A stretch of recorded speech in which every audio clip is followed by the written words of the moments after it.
أماما أماما أماما جنود الفداء أعدوا الشباب اليوم. بسم الله الرحمن الرحيم. Assalamualaikum warahmatullahi wabarakatuh. Alhamdulillahirabbil alamin. Alhamdulillahilladzi habbaba ilal muslimin imana wa zayyanahu fi qulubihim wa karraha ilaihimul kufra wal fusuqa wal isyana wa ja'alahum minar rasyidin. Asyhadu an la ilaha illallah wahdahu la syarikalah lahul mulk wa lahul hamdu yuhyi wa yumitu wa huwa ala kulli syai'in qadir. Wa asyhadu anna Muhammadan abduhu wa rasuluhu la nabiyya ba'da. Ikhwati fillah, marilah kita awali halaqah kita, dan hari ini juga kita akan membedah satu paragraf firman Allah Subhanahu wa taala yang ada di dalam surat Al-Ankabut surat 29. Saya akan baca mulai dari ayat 56. Surat Al-Ankabut surat 29 dimulai dari ayat 56.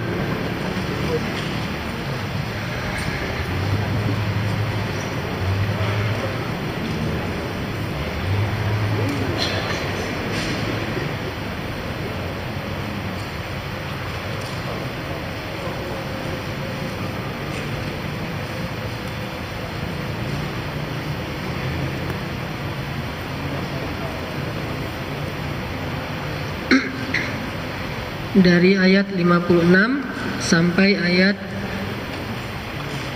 60.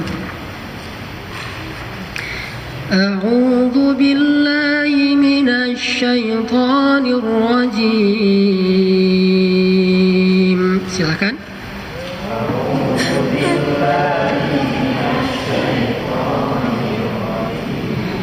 Bismillahirrahmanirrahim.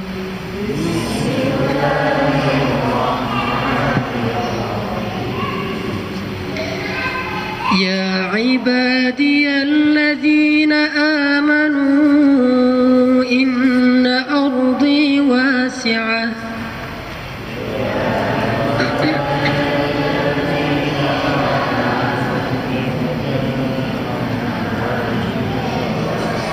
Inna ardi wasi'atun fa iyaya fa'budun.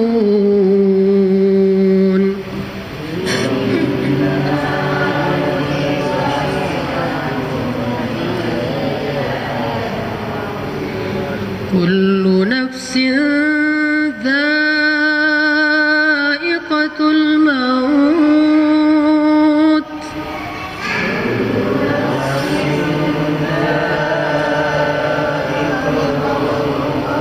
Summa ilayna turja'un.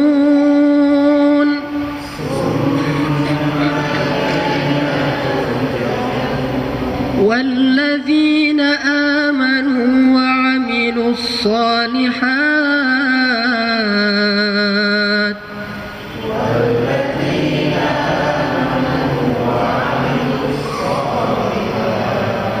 والذين آمنوا وعملوا الصالحات لنبوئنهم من الجنة غرفا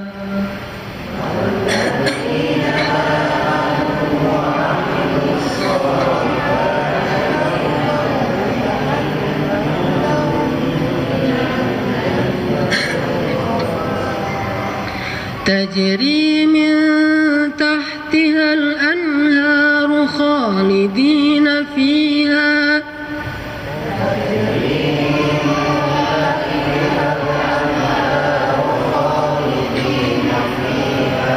نعم أجر العاملين.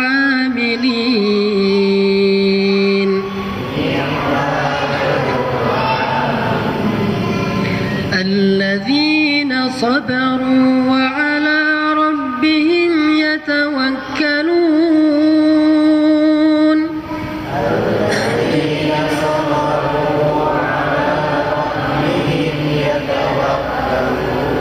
الذين صبروا وعلى ربهم يتوكلون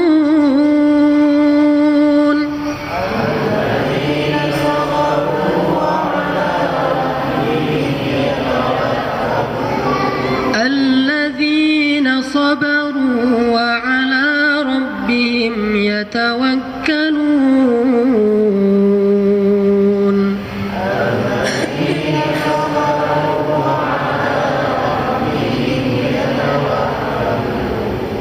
وكأي من دابة لا تحمل رزقها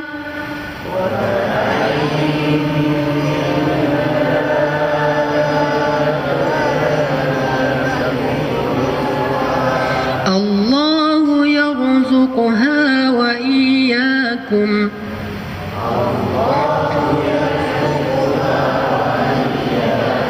الله يرزقها وإياكم وهو السميع العليم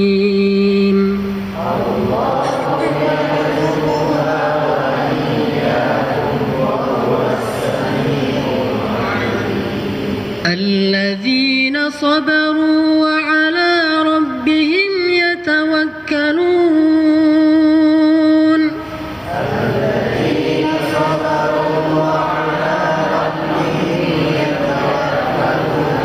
وكأي من دابة لا تحمل رزقها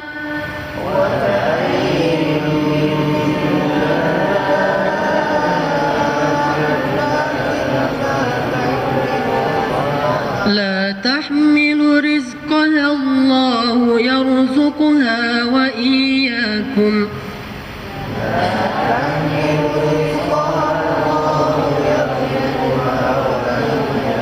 وهو السميع العليم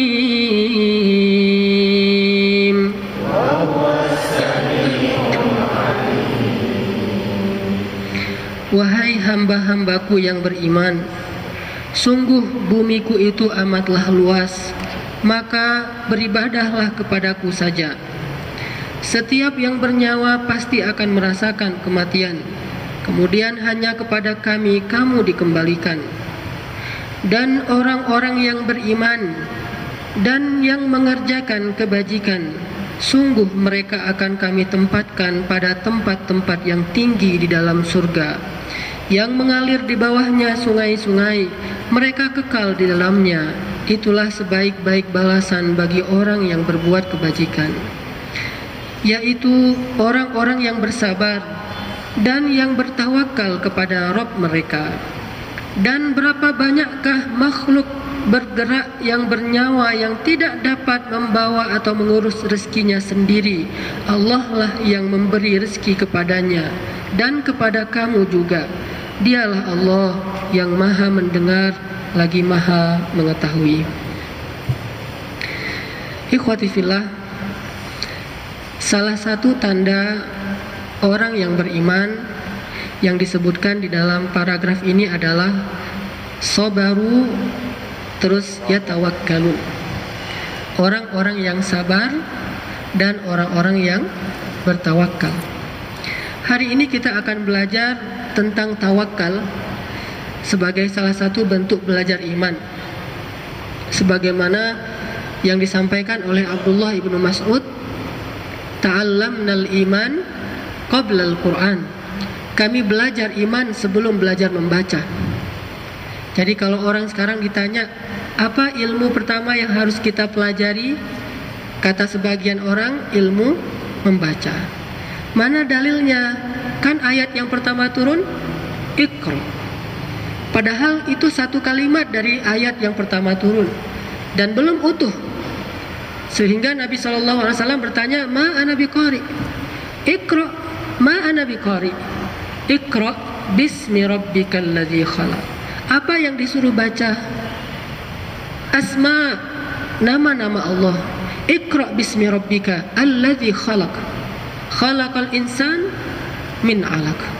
Iqra wa rabbukal akram. Alladzi 'allama bil qalam. 'Allamal insan ma lam ya'lam. Artinya, yang pertama sekali diajarkan kepada Nabi Muhammad bukan membaca titik, tetapi membaca nama Allah Subhanahu wa taala, baru titik. Kalau kita katakan membaca adalah ilmu pertama yang diajarkan kepada Nabi lalu titik, maka wajar jika yang dibaca pertama kali oleh seorang anak di sekolah adalah bukan nama Allah, tapi nama Budi. Ini Budi. Budi pergi ke sekolah atau ke pasar. Udah beda kurikulum berarti. Kalau saya dulu ke sekolah. Ini Wati. Ini kakak Budi, ini ayah Budi, ini ibu Budi dan sebagainya. Kenapa? Karena Iqra titik. Padahal tidak titik di situ, masih sambung. Sehingga ketika Nabi bertanya apa yang saya baca, dalam riwayat yang lain dikatakan saya tidak bisa membaca, Allahu a'lam. Iqra bismi rabbikal ladzi khalaq. Jadi baca nama Rabbmu yang telah menciptakan.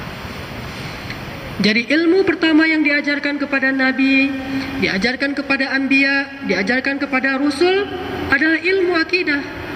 Ilmu mengenal Allah, ilmu iman kalau kita sebut. Baru setelah itu mereka belajar ilmu-ilmu yang lain. Bismi rabbikal ladzi khalaq itu yang diajarkan pertama. Dan kalau kita membaca surat Luqman, ilmu yang pertama kali diajarkan Luqman kepada anaknya pun adalah ilmu tentang akidah. Janganlah kamu syirik kepada Allah, sesungguhnya syirik itu adalah kezaliman yang paling besar. Lalu ditegaskan lagi dengan kalimat ya bunayya innaha in takum mithqala habbatin min khardal fatakun fi sakhratin aw fis samawat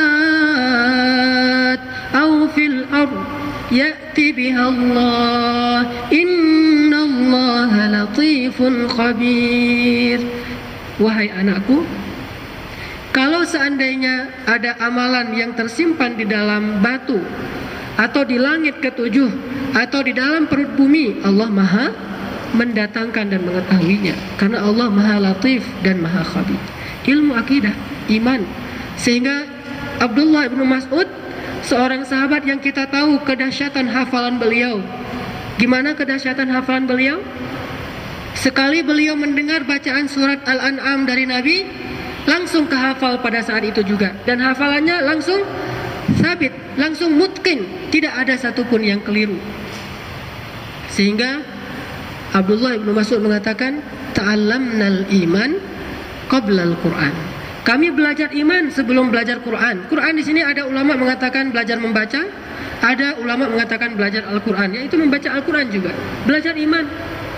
Maka salah satu bab yang sangat penting dalam belajar iman adalah belajar tawakal kepada Allah Subhanahu wa taala. Dan bahkan disebutkan di dalam paragraf surat Al-Ankabut yang tadi kita baca, alladzina sabaru. Di antara ciri orang yang beriman adalah orang yang sabaru, bersabar. Wa ala rabbihim yatawakkalun. Dan mereka senantiasa bertawakal kepada Allah Subhanahu wa taala. Wa ala rabbihim yatawakkalun. Di dalam surat Ibrahim para nabi mengatakan wa ala rabbihim wa ala Allahi falyatawakkalul mu'minun. Dan kepada Allah lah orang-orang yang beriman itu bertawakal. Orang yang beriman bertawakal kepada Allah. Dan di dalam surat Al-Anfal yang tadi dibacakan, innamal mu'minun apa? Alladzina idza dzukirallahu wajilat qulubuhum wa idza tuliyat 'alaihim ayatuhu zadatuhum imana. Yang ketiga, wa 'ala rabbihim yatawakkalun. Ternyata di antara ciri orang yang beriman, selain bergemetar hatinya ketika mendengar nama Allah, selain bertambah keyakinannya ketika membaca Al-Quran, adalah orang yang wa 'ala rabbihim yatawakkalun. Kita belajar tawakal. Dan kita belajar dalam tawakal itu untuk lebih yakin kepada Allah. Setiap kali kita berhasil bertawakal dalam satu urusan, setiap kali itu juga kita akan Allah beri hidayah iman. Sebagaimana keyakinan yang dimiliki oleh Ashabul Kahfi. Kata Allah, Nahnu naqussu 'alaika naba'ahum bil haqq. Sekarang kami kisahkan kepada engkau kisah Ashabul Kahfi dengan sebenar-benarnya, tanpa ada sedikit pun penambahan atau pengurangan. Sebenar-benarnya. Siapa mereka? Innahum fityatun. Mereka itu adalah remaja, pemuda. Innahum fityatun amanu bi rabbihim wazidnahum huda. Mereka adalah pemuda yang beriman kepada Rabb mereka, wazidnahum huda. Lalu kami tambahkan petunjuk ke dalam hati mereka. Maksudnya apa? Maksudnya siapapun yang belajar iman, salah satunya belajar dengan tawakal, maka Allah tambahkan dalam setiap pembelajaran tawakal itu iman dan petunjuk bagi mereka. Bagaimana Ashabul Kahfi belajar iman, belajar tawakal? Mereka berkata, Rabbana atina min ladunka rahmah wa hayyi' lana min amrina rasyada. Ya Rabbana, anugerahkanlah kepada kami kasih sayang dari sisimu, dan berikanlah kepada kami petunjuk dalam urusan kami ini. Kami bingung, kami serahkan urusan kami kepada Engkau, beri kami petunjuk ya Allah. Lalu mereka saling menguatkan iman dengan mengatakan, Fa'wu ilal kahf. Masuklah kalian ke dalam gua. Gak usah khawatir. Kenapa? Yanshur lakum rabbukum min rahmatih wa yuhayyi' lakum min amrikum mirfaqa. Kata sebagian mereka, masuk ke dalam gua, gak usah khawatir. Tahukah kita, ternyata Ashabul Kahfi itu adalah anak-anaknya para pejabat di Yordania. Bukan orang miskin yang siap tinggal di gua Ashabul Kahfi sama dengan di rumahnya, enggak. Anak-anak para pejabat di Yordania. Bahkan salah satu di antara mereka, kata ulama sejarah, ada pangeran yang kalau bapaknya meninggal, dialah pewaris tahta yang resmi yang akan menjadi raja di Yordania. Ada anak raja, yaitu pangeran, ada anak gubernur, ada anak menteri, anak-anak pejabat yang biasanya tinggal dalam kemegahan dan kemewahan hidup, sekarang diuji dengan tinggal di sebuah tempat yang asing sekali dan tidak ada kehidupan karena tidak ada yang berani masuk ke sana. Fa'u ilal kahf. Masuklah ke dalam gua. Apa modalnya? Modalnya belajar tawakal kepada Allah. Gimana? Mereka kuatkan iman mereka dengan saling menasihati. Yanshur lakum rabbukum min rahmatih. Seperti doa ini, Rabbana atina min ladunka rahmah. Terus wahayyi' lana min amrina rasyada, dikuatkan dengan kalimat wa yuhayyi' lakum min amrikum mirfaqa. Dan Allah, Rabb kalian, akan menyediakan untuk kalian kehidupan di dalam gua tersebut. Yakin saja kepada Allah. Yang orang berpikir masuk ke dalam gua itu adalah keputusan yang salah, tetapi mereka justru yakin dengan tawakal kepada Allah, masuk ke dalam gua itu adalah yang paling baik. Bagaimana Nabi SAW mengajarkan tawakal kepada Abu Bakar ketika mereka masuk juga ke dalam kahfi, disebut dengan gua Sur.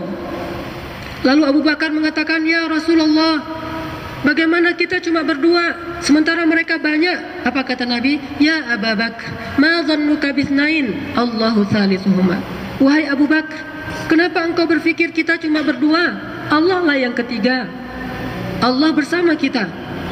Lalu Abu Bakar mengatakan, Ya Rasul, kalau mereka melihat ke bawah kaki mereka, mereka akan melihat kita dan akan menangkap kita. Kata Nabi, La tahzan, La tahzan, Innallah ma'ana.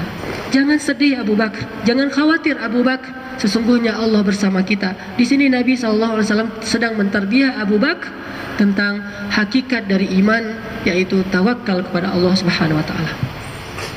Ikhwati fillah, banyak sekali urusan dalam hidup kita, bahkan seluruh urusan dalam hidup kita tidak akan bisa kita selesaikan kecuali jika kita memahami hakikat tawakal kepada Allah.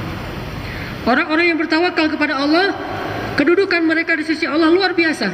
Bahkan salah satu di antara 70.000 orang yang masuk surga tanpa hisab, tanpa azab. Hadis Nabi yang mengatakan, nanti ada umatku yang berjumlah 70.000 orang. Mereka akan masuk surga tanpa hisab, tanpa azab. Mereka tidak akan dekat dengan api neraka.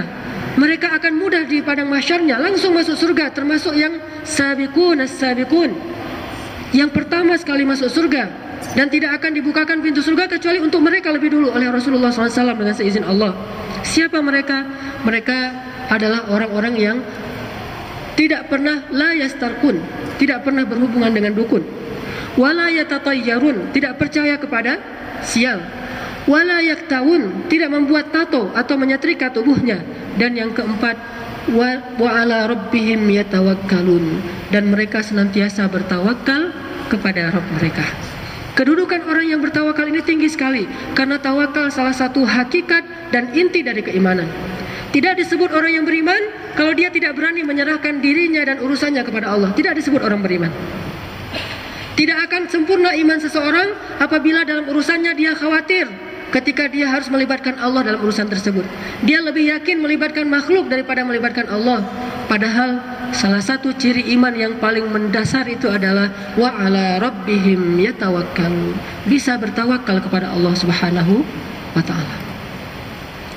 Maka kita perlu membaca lagi ayat-ayat, hadis-hadis dan kisah-kisah tentang keutamaan tawakal ini, sehingga kita bisa menjadi orang-orang yang diakui keimanannya oleh Allah Subhanahu wa taala. Sebagaimana tadi di Al-Anfal, orang-orang yang wa ala rabbihim yatawakkalun nanti ditutup dengan kalimat ulaika humul mu'minuna haqqan.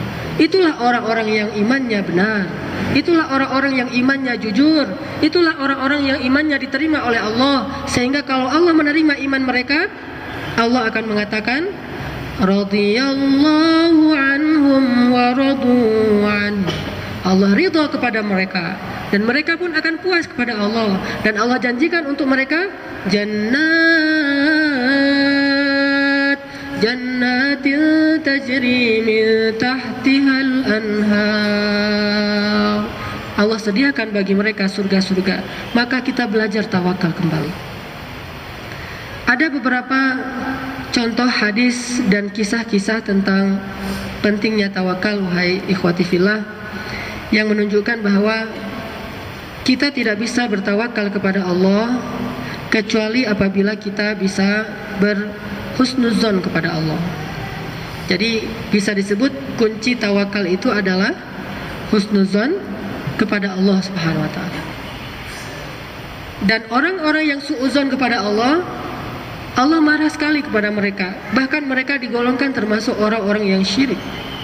Sebagaimana firman Allah di dalam surat Al-Fath, wa yu'adzibal munafiqina wal munafiqat wal musyrikina wal musyrikat adh-dhannina billahi dhanna as-saw'. Allah akan mengazab orang-orang yang munafik, laki-laki dan perempuan, orang-orang musyrik, laki-laki dan perempuan, dan orang-orang yang senantiasa dhannina billahi dhanna as-saw', orang yang suudzon kepada Allah Subhanahu wa taala. Jangankan kepada Allah yang maha sempurna, kepada makhluk saja yang banyak sekali kekurangannya, Allah menyuruh kita untuk menjauhi suudzon. Ijtanibu katsiran minadh-dhann. Kalau kata Nabi, fa innadh-dhann akdzabul hadits. Jauhilah prasangka, kata Allah. Kalau kata Nabi, sesungguhnya prasangka itu adalah dusta yang paling besar. Dalam riwayat yang lain dikatakan, sesungguhnya kebenaran yang paling Allah benci adalah suudzon. Kebenaran yang paling Allah benci adalah suudzon. Maka kalau kepada makhluk saja kita tidak boleh suudzon, maka apalagi kepada Allah. Kalau para ulama mengatakan iltamis li akhika alfa uzrin, cara menghindari suudzon kepada seorang manusia, seorang saudara kita adalah dengan mencari-cari alasan sampai 1000 kali alasan. Alfa uzrin, oh mungkin begini, oh mungkin begitu, oh mungkin dia lupa, oh mungkin dia nggak sengaja, oh mungkin dia nggak tahu, oh mungkin Sampai mungkin dia benar melakukan kesalahan tapi sekarang sudah bertaubat. Mungkin Allah sudah menerima taubatnya. Mungkin itulah kesalahan terakhir dia dalam hidup. Setelah ini tidak ada lagi kesalahan. Mungkin sampai 1000 kali. Iltamis li akhika alfa udrin. Carilah 1000 alasan untuk saudaramu agar engkau tidak perlu suudzon. 1000 alasan untuk manusia agar tidak perlu suudzon. Lalu bagaimana dengan Allah? Kenapa baru sekali kita mendapatkan masalah langsung kita katakan kok Allah tega banget? Kok Allah jahat? Kok Allah tidak adil? Dan ini sering kita dengar dari mulut orang-orang yang mengaku beriman di Indonesia. Yaftaruna 'ala Allahil kadhib. Wa man adlamu mimman iftara 'ala Allahi kadhiba? Siapakah yang lebih zalim daripada orang-orang yang mengada-ngada terhadap Allah? Mereka suudzon kepada Allah sebagaimana suudzonnya orang-orang Yahudi kepada Allah. Banyak suudzonnya orang Yahudi kepada Allah. Salah satunya mereka bilang, Inna Allah fakirun wa nahnu aghniya. Allah itu fakir dan kami kaya, kata mereka. Allah itu fakir, kata mereka. Allah, kami kaya. Kenapa? Karena Allah meminta pinjaman dari kami. May yuqridullaha qardan hasana. Siapa yang mau memberikan pinjaman yang baik kepada Allah, Allah lipat gandakan kepada mereka 2 kali lipat atau lebih. 1. Allah fakir, butuh pinjaman. Anda butuh dana, hubungi gitu ya. Jadi Allah butuh dana, hubungi orang Yahudi. Jadi Allah fakir. 1. Suudzon. Yang lain mereka bilang Allah itu mengharamkan riba kepada kita, tetapi mempraktekkan untuk dirinya. Dia pinjam uang dari kita, lalu dia balikkan berkali-kali lipat. Bukankah itu riba? Suudzon. Lalu mereka bilang Allah itu kikir. Yadullahi maghlulah. Tangan Allah itu terbelenggu. Banyak lagi suudzon yang mereka terhadap Allah. Sama dengan suudzonnya orang Syiah terhadap Allah. Sampai mereka meyakini bahwa imam mereka yang maksum mengetahui beberapa ilmu yang Allah tidak tahu. Imam mereka, salah satunya adalah Khomeini, mengetahui ilmu yang Allah tidak tahu apa itu. Saking banyaknya ilmu imam dan kurangnya ilmu Allah. Jadi Allah tidak tahu beberapa hal yang diketahui oleh Khomeini. Salah satu yang tidak diketahui Allah, yang diketahui oleh imam mereka adalah masa depan. Imam mereka tahu masa depan. Lalu kita tanya, seandainya imam mereka tahu masa depan, kenapa imam mereka pergi ke tempat yang mereka akan dibunuh seperti Imam Hasan? Ketika diundang Imam Hussein, ketika diundang ke Karbala dengan bahasa kami akan membantu engkau segala macam, kenapa dia pergi ke sana? Seandainya dia tahu di sana akan dikhianati dan dibunuh. Beliau adalah manusia biasa, tetapi orang yang mulia karena beliau sahabat Nabi, cucu Nabi, dan kita muliakan itu, tapi tidak lebih dari itu. Sampai ke tingkat bahwa beliau mengetahui apa yang tidak diketahui Allah. Ini suudzon pada Allah. Dan banyak lagi ucapan-ucapan, terutama dari orang-orang yang Yahudi, baik kita nonton di film-film. Banyak kan orang-orang Hollywood kalau ngomong itu Tuhan selalu dijelek-jelekan. Tuhan cemburu, Tuhan sudah nggak ada di sini, Tuhan pun nggak bisa membela kamu, apa segala macam. Ini bahasa suudzon. Bagaimana akan tawakal kalau kita selalu berpikir negatif terhadap Allah? Syarat mutlak agar kita bisa tawakal kepada Allah, husnuzon. Husnuzon. Para sahabat hampir pernah husnuzon, walaupun mereka tidak husnuzon kepada Allah, tapi mulai ada zunun. Wa tadhunnuna billahi dzunun, dan kalian mulai berpikir zan, prasangka yang macam-macam, tetapi tidak sampai kepada buruk, tidak. Cuma mulai ada bisikan-bisikan syaitan di dalam benak sahabat. Langsung Allah berikan pelajaran bagi mereka. Allah turunkan sakinah ke dalam hati mereka dengan pertolongan dari langit, malaikat, angin, berbagai macam mukjizat, sehingga mereka jadi yakin lagi kepada Allah. Tidak boleh seorang muslim raib atau syak kepada Allah. Kalau dia mulai raib atau ragu kepada Allah, maka tidak bisa dia menjadi mukmin dengan bertawakal kepada Allah. Innamal mu'minun, orang-orang yang beriman itu, kata Allah di surat Al-Hujurat, alladzina amanu billahi wa rasulih thumma lam yartabu.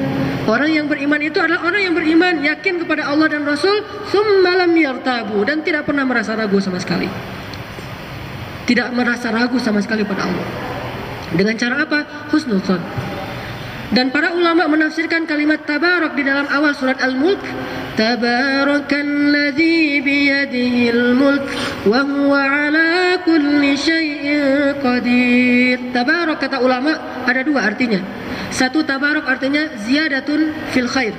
Kebaikannya itu tambah-tambah terus, berkah. Yang lain mengatakan kebaikannya wasi'. Kebaikannya itu luas sekali dan tidak ada batas. Sehingga tidak ada celah bagi seorang hamba untuk mengkritik kebaikan Allah, untuk menemukan sedikit pun kecelaan pada diri Allah. Nggak boleh. Kenapa? Tabarok, maha baik. Segalanya baik. Semua keputusan Allah, kehendak Allah, semuanya baik. Dan Allah tegaskan ini dalam hadis qudsi yang diriwayatkan oleh Imam Muslim. Allah berfirman, wahai hambaku, jika kalian mendapatkan kebaikan, pujilah Allah. Jika kalian mendapatkan keburukan, janganlah mencela kecuali diri kalian sendiri. Jika kalian mendapatkan kebaikan, pujilah Allah. Tapi jika kalian mendapatkan ujian atau keburukan, janganlah kalian mencela kecuali diri kalian sendiri. Ini menunjukkan bahwa syarat agar kita bisa bertawakal, berserah diri kepada Allah, kita harus benar-benar husnuzan kepada Allah Subhanahu wa taala. Tapi bedakan antara husnuzan dengan angan-angan. Ada orang yang berangan-angan tapi dia menganggap saya sedang berhusnuzon kepada Allah. Gimana contohnya? Dia berbuat maksiat terus-menerus sambil mengatakan Allah itu maha pengampun lagi maha penyayang. Ini orang yang berangan-angan. Kenapa? Salah babnya.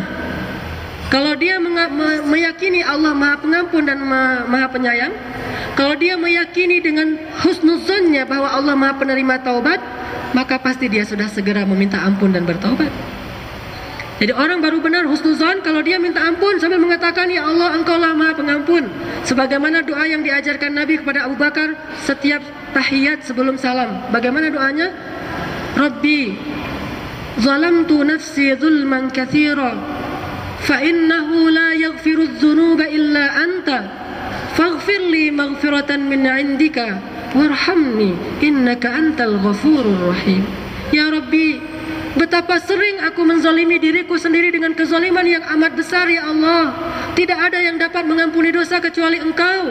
Maka ampunkanlah dosaku, ya Allah, dari sisimu, dan rahmatilah aku, ya Allah. Sesungguhnya Engkau maha rahim dan maha pengampun dosa. Ini baru benar husnuzan. Tapi kalau dia terus-menerus berbuat dosa, kenapa kamu kok begini terus? Allah kan maha penyayang, Allah kan maha pengampun, Allah kan maha penerima taubat. Kenapa kamu tidak bertaubat? Ini salah. Tidak husnuzon, tetapi dia justru yaftaruna 'ala Allahil kadzib. Dia mengada-ngada atas nama Allah. Terus berbuat dosa tapi tidak bertaubat. Kan sering kita dengar, termasuk ada lagu tentang seorang pelacur dibuat jadi lagu kan? Apa yang dia tahu, Tuhan penyayang umatnya. Dan ini banyak kesalahan dalam kalimat ini. Pertama, Tuhan, entah apa itu Tuhan. Yang kita tahu Allah Rabb, lebih enak bilang Rabb daripada Tuhan. Oke lah, kita toleransi istilah itu karena bahasa Indonesia. Terus maha penyayang kepada umatnya. Penyayang kepada siapa? Penyayang kepada orang-orang yang tidak berputus asa untuk datang kepadanya. La taqnatu min rahmatillah, innallaha yaghfiruz dzunuba jami'a. Itu maksudnya. Jadi ketika kita baca Ar-Rahmanir Rahim, Ar-Rahmanir Rahim, maksudnya aku ini Rahman dan Rahim wahai hambaku. Jadi jangan berputus asa mendapatkan kasih sayangku berupa taubat dan ampunan dosa. Datang kepadaku wahai hambaku. Walaupun dosa kalian segunung, termasuk dosa syirik sekalipun, selama kalian belum mati, aku ampuni kalau kalian datang kepadaku karena Rahman dan Rahim.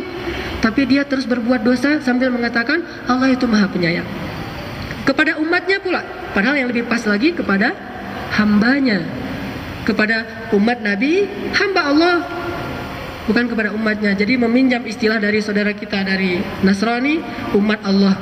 Mereka mengambil istilah dari bahasa Arab tapi tanpa memahaminya, padahal bukan umat Allah, hamba Allah. Umat Muhammad, umat Isa, umat Musa, hamba Allah. Maka ikhwati fillah, kita tidak bisa tawakal sampai kita benar-benar thiqah billah. Kita benar-benar yakin nggak mungkin Allah salah, nggak mungkin Allah keliru, nggak mungkin Allah terbatas kemampuannya. Allahu la ilaha illahu al-hayyul qayyum la ta'khudhuhu sinatun wa la nawm. La ta'khudhuhu sinatun wala naum. Sama dengan di surat surat Al-An'am, dari surat Ar-Rahman, kulla yaumin huwa fi sya'n. Setiap hari dia sibuk mengurus hambanya tanpa pernah tidur, tanpa pernah lelah. Dan Allah Maha Kaya sehingga tidak akan kekurangan untuk memberikan kepada kita yang kita butuhkan.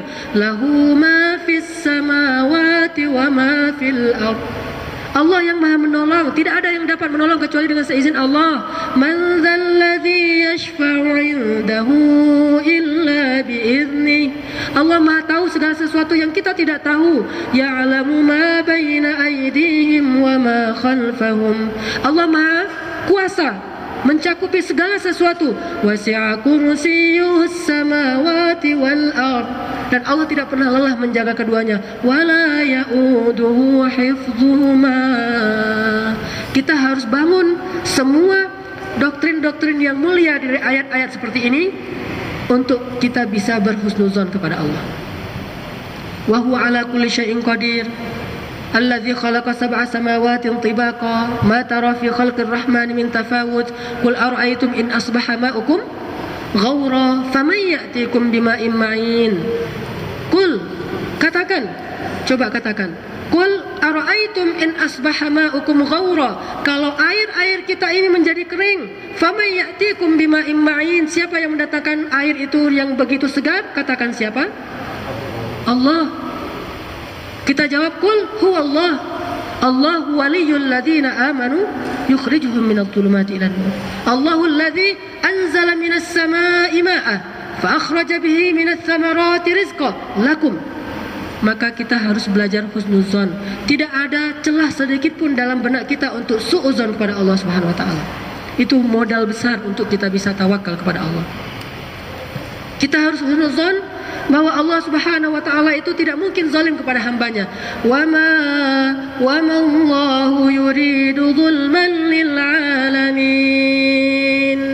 Allah enggak pernah menginginkan kezaliman bagi hamba-hambanya di semesta alam. Bisa dilihat di surat Ali Imran ayat 108. Wa ma Allahu yuridu zulman lil alamin. Ma yubaddalul qaul wa ma ana bidhallamin lil 'abid wa la yadhlimu rabbuka ahada. Banyak sekali ayatnya. Wa la yadhlimu rabbuka ahada. Al-Kahfi. Wa la yadhlimu rabbuka ahada.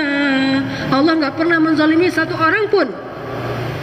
Wa ma ana bidhallamin lil 'abid. Aku sekali-kali tidak pernah zalim kepada hamba-hambaku.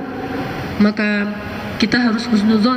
Apapun yang terjadi dalam kehidupan kita, jangan salahkan Allah, salahkanlah diri kita dengan muhasabah. Tapi saya nggak ada salah nih, kayaknya hitung-hitungan saya ini udah benar, tapi kok tetap rugi. Saya mengambil cara Allah yang halal, hitung-hitungan saya udah benar, kemudian saya juga melakukannya dengan niat yang baik, tapi kok tetap rugi nih. Jangan cuma itu yang dihitung, coba hitung beberapa hari sebelumnya apa dosa yang kita lakukan sehingga Allah timpakan kepada kita ujian. Oh, mungkin beberapa hari yang lalu kita telat sholat. Oh, mungkin beberapa hari yang lalu kita meninggalkan kewajiban kita kepada Allah. Oh, mungkin beberapa hari yang lalu kita berbuat dosa lisan, dosa mata, dosa telinga, dosa hati, dosa pikiran, dosa tangan dan kaki. Bukankah Allah akan memberikan ujian kepada seseorang untuk menghapus dosanya? Tidak ada celah kita salahkan Allah. Walaupun kita sudah berusaha maksimal, ternyata diuji juga oleh Allah, tetaplah tidak ada celah bagi Allah untuk disuudzonkan. Kalau ternyata nggak ada dosa sebelumnya, saya udah berusaha untuk selalu bertobat pada Allah, saya bermaksimal dalam usaha, nggak ada celah bagi saya untuk menyalahkan diri saya, masih ada celah. Apa celah yang lain? Tidaklah Allah menguji seorang hamba kecuali karena Allah ingin mengangkat derajatnya. Selalu husnuzon. Nggak mungkin Allah zalim kepada kita. Ustadz, saya dulu sering diuji oleh Allah, saya sadar karena saya banyak dosa. Kok setelah saya bertobat masih diuji? Karena Allah ingin mengangkat derajat. Terus, tapi kok nggak selesai-selesai? Karena ingin ditinggikan terus derajatnya. Bukankah kata Nabi, orang yang paling banyak diuji di antara manusia itu para nabi dan orang salih? Para nabi, kemudian orang salih.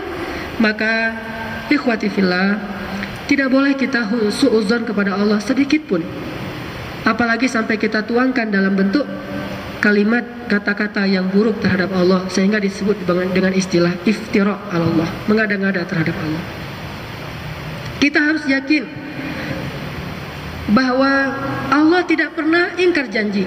Kita tidak boleh suudzon, ntar Allah menunaikan gak ya janjinya? Ini saya sudah menunaikan janji nih, tinggal Allah. Sebaliknya, manusia yang sering ingkar janji. Uzkuru ni'matallahi alaikum, atau uzkuru ni'mati allati an'amtu alaikum wa aufu bi'ahdi ufi bi'ahdikum. Tunaikan janji kalian, aku tunaikan janjiku. Kalau kita husnuzon kepada Allah, Allah akan seperti zon kita. Ana inda dhanni abdi, aku tergantung zon hambaku kepadaku. Ana inda dhanni abdi bi. Kalau dia ingat aku ingat dia. Kalau dia sebut namaku, aku sebut nama dia, di tempat yang jauh lebih baik daripada tempat dia menyebut namaku. Kita husnuzon. Allah nggak pernah ingkar janji. La yukhliful mi'ad. Kalau Allah berjanji, misalnya janji Allah apa? Apa janji Allah yang paling populer? Wa may yattaqillah, janji untuk orang-orang yang bertakwa. Wa may yattaqillaha yaj'al lahu makhraja wa yarzuqhu min haitsu la yahtasib. Wa may yatawakkal 'ala Allah wa may yatawakkal 'ala Allah fa huwa hasbuh. Siapa yang taat kepada Allah dan mengatakan sami'na wa ata'na, takwa, Allah beri dia jalan keluar. Itu janji Allah. Dengan husnuzonnya kita berani untuk tawakal dalam urusan kita dengan cara takwa. Allah pasti akan memberi jalan keluar. Oh, saya ikut aja. Karena saya husnuzon, Allah pasti akan memberikan jalan keluar, dan gak mungkin saya suuzon Allah akan melupakan saya. Wa yarzuqhu min haitsu la yahtasib, bukan hanya jalan keluar. Setelah menemukan jalan keluar dari masalah kita, lalu Allah beri untung. Karena memang mengikuti jalan Allah itu ada ujiannya. Menjadi orang jujur ada ujiannya. Mengambil cara-cara yang benar ada ujiannya. Menjadi seorang muslim yang taat ada ujiannya.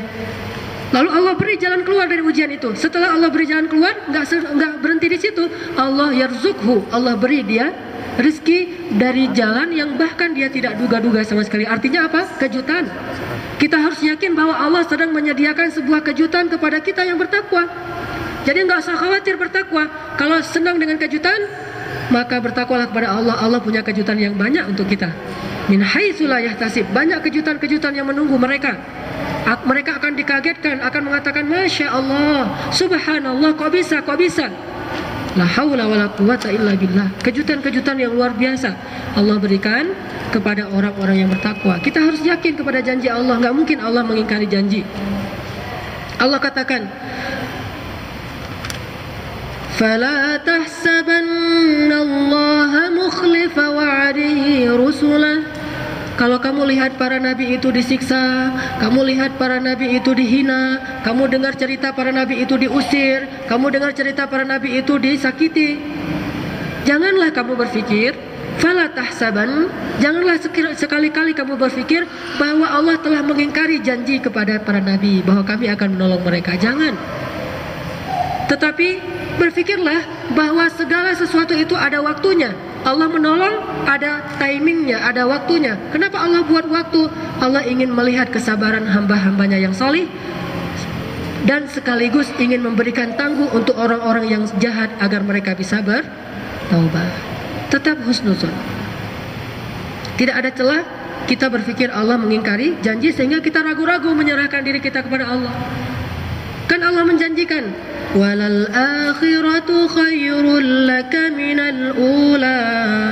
Akhirat itu akan kami berikan untukmu dan itu lebih baik daripada dunia. Udah, kita yakin bahwa akhirat itu benar-benar lebih baik dan tidak mungkin Allah mengingkari janjinya. Jangan pernah terpikir, kan ada hadis gini. Orang kan sudah ditulis takdirnya, sehingga ketika dia beramal salih, kalau takdirnya masuk neraka juga. Atau kalau dia beramal tali, dia berbuat jahat, kalau takdirnya masuk surga, ya masuk surga juga. Ini suudzon kepada Allah. Sehingga dia berpikir Allah itu menyia-nyiakan amal dia. Ngapain saya capek-capek sholat? Ngapain saya capek-capek beribadah? Ngapain saya capek-capek harus taat dan bertakwa? Kalau sementara takdir yang ditulis untuk saya itu adalah neraka. Tetap saya walaupun udah capek-capek masuk neraka juga. Seperti hadis Nabi, ada orang yang beramal ahli surga sepanjang hidupnya, sampai jarak dia dengan surga cuma 1 hasta. tapi berlalulah ketetapan Allah baginya yang lain, sehingga dia pun melakukan amal ahli neraka dan masuk ke dalam neraka. Apa maksud dari hadis ini? Maksud dari hadis ini, walaupun kita udah soleh, jangan berasa berpuas diri dulu. Terus beramal soleh, dan jangan sekali-kali kita meremehkan dosa. Bisa jadi dosa besar yang kita lakukan itu adalah amalan terakhir kita yang setelah itu kita mati. Su'ul khatimah. Kesana arah dari hadis itu, bukan soal pasrah dan berputus asa tentang takdir. Sehingga kita nggak bisa suuzon memahami dalil Al-Quran, suuzon memahami hadis-hadis Nabi. Betapa banyak orang yang suuzon terhadap ayat-ayat Al-Quran. Kok gitu sih? Kayaknya nggak adil. Kenapa bagi laki-laki dapat 2 bagian, perempuan dapat 1 bagian? Kayaknya nggak adil nih, nggak fair. Dan orang-orang yang selain umat Islam, Ahlus Sunnah, mereka juga termasuk orang Syiah, banyak suuzon mereka di dalam Al-Quran, termasuk suuzon kepada Nabi SAW. Kata mereka, marajal bahraini yaltaqiyan bainahuma barzakhun la yabghiyan. Kata mereka, marajal bahrain itu adalah Fatimah dan Ali. Seharusnya mereka bisa bertemu, tetapi ada barzakh di antara keduanya, pembatas yang membuat mereka tidak nyaman. Siapa pembatasnya? Muhammad, kata mereka. Lalu yakhruju minhumal lu'lu' wal marjan. Lalu keluarlah dari Fatimah dan Ali lu'lu' wal marjan. Siapa lu'lu' wal marjan? Hasan dan Husain. Jadi mereka suuzon kepada Allah, suuzon kepada Rasulullah, suuzon kepada para sahabat. Sampai mereka mengatakan, bahkan ada yang buat PP itu orang Indonesia baru belajar Syiah. Dia buat di dalam status dia di BlackBerry, ya Allah, jangan masukkan saya ke surga jika di dalamnya ada Abu Bakar dan Umar. Jangan masukkan saya ke dalam surga jika di dalamnya ada Abu Bakar dan Umar. Saya bilang amin. Ya, nggak usah masuk surga kalau ada Abu Bakar dan Umar, karena Abu Bakar dan Umar sudah dijamin surga. Jadi kamu nggak usah masuk surga. Ya Allah, jangan masukkan saya ke dalam surga jika di dalamnya ada Abu Bakar dan Umar. Sebaliknya mereka berdoa, ya Allah, bangkitkanlah saya bersama Abu Lu'lu'. Bangkitkanlah saya bersama Abu Lu'lu'. Siapa Abu Lu'lu'? Pengkhianat, orang munafik yang membunuh Umar bin Khattab dan 6 orang sahabat atau 7 orang sahabat yang lainnya. Lalu kita katakan amin. Bangkitkan bersama Abu Lu'lu'. Ashtatan liyura a'malahum. Ini orang-orang yang suuzon kepada Allah, suuzon kepada Rasul, suuzon kepada orang-orang soleh seperti para sahabat. Maka jangan pernah suuzon pada Allah. Kita juga harus husnuzon kepada Allah, bahwa semua kehidupan kita dijamin oleh Allah SWT. Allah walinya kita. Kalau kita jadi orang beriman, Allah yang akan mengurus urusan kita. Allahu waliyul ladzina amanu. Allah itu walinya orang-orang yang beriman. Sebagaimana firman Allah di Al-Ankabut ayat 60 tadi, wa ka'ayyim min dabbatin la tahmilu rizqaha Allahu yarzuquha wa iyyakum. Allah yang memberikan rezeki kepada setiap makhluk yang Allah ciptakan, bahkan yang paling kecil sekalipun. Nanti saya akan bacakan kisah-kisah yang luar biasa tentang kenapa kita harus bertawakal kepada Allah, dan kenapa Allah itu sebaik-baik tempat bertawakal. Urwatil wusqa lam fisamalaha. Jadi ikhwati sekalian, apa modal untuk bisa bertawakal? Husnuzon kepada Allah. Jangan pernah suuzon. Sekarang saya akan bacakan beberapa kisah tentang tawakal yang luar biasa, agar kita bisa lebih yakin untuk menyerahkan diri dan urusan kita kepada Allah. Pertama, kisah di zaman Nabi Sulaiman. Nabi Sulaiman ini bahkan disebutkan di dalam Al-Quran bisa berbicara dengan semut. Sampai ketika Nabi Sulaiman membawa tentaranya dan melewati kerajaan semut, Raja semut mengatakan, masuklah kalian ke tempat-tempat kalian, ke rumah-rumah kalian, karena Sulaiman akan menginjak-injak kalian tanpa mereka sadari. Nabi Sulaiman mendengar itu sambil tertawa. Beliau tertawa, lalu beliau mengatakan, segala puji bagi Allah, ini anugerah dari Allah untukku. Ya Allah, berikanlah aku kemampuan untuk bersyukur kepadamu. Nabi Sulaiman bisa bicara dengan semut. Suatu ketika Nabi Sulaiman sedang duduk di tepi sungai, melihat seekor semut, di mulutnya ada potongan gandum. Gandum yang sangat kecil digigit oleh semut. Lalu semut itu ditelan oleh kodok. Ini bukan dongeng ya, ini hadis. Walaupun ada kodoknya, walaupun mungkin dongeng kita banyak kodok-kodok gitu kan.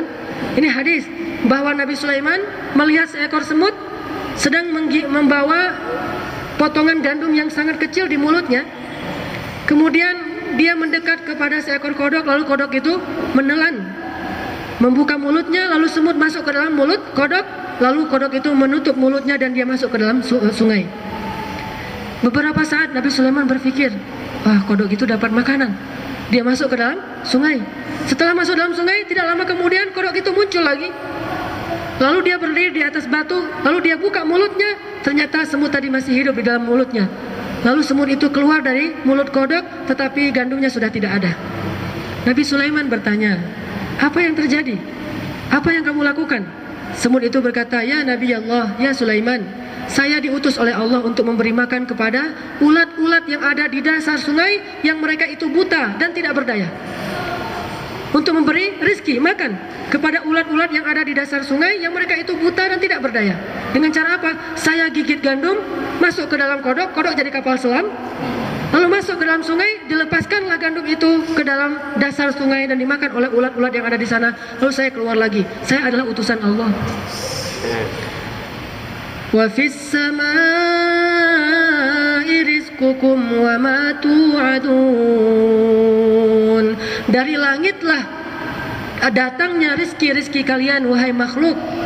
Dari langit ini bisa berarti hujan, itu syariat. Dan bisa berarti memang dari Allah, itu hakikat. Dari Allah lah datangnya rizki kalian. Wa ka'ayyim min dabbatin la tahmilu rizqaha. Betapa banyak hewan-hewan yang makanannya aja dia nggak sanggup bawa. Kayak Allah tadi tuh, nggak sanggup bawa makanan. Dia nunggu aja tuh, nggak bisa berbuat apa-apa. Bukannya nggak mau bekerja, tapi emang nggak mampu bekerja. Dia nunggu aja di dalam sungai. Mudah-mudahan ada semut masuk. Mudah-mudahan ada semut masuk.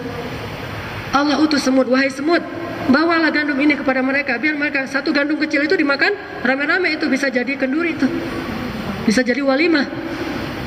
Yang bawa semut.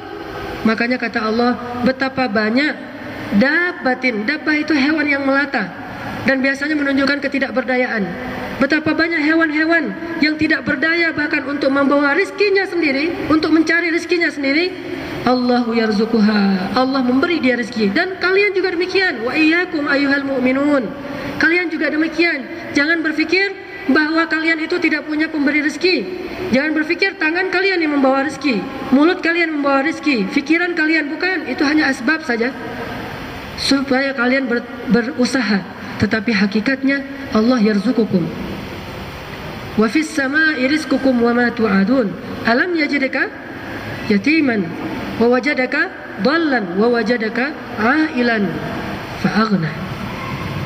Semut di zaman Nabi Sulaiman.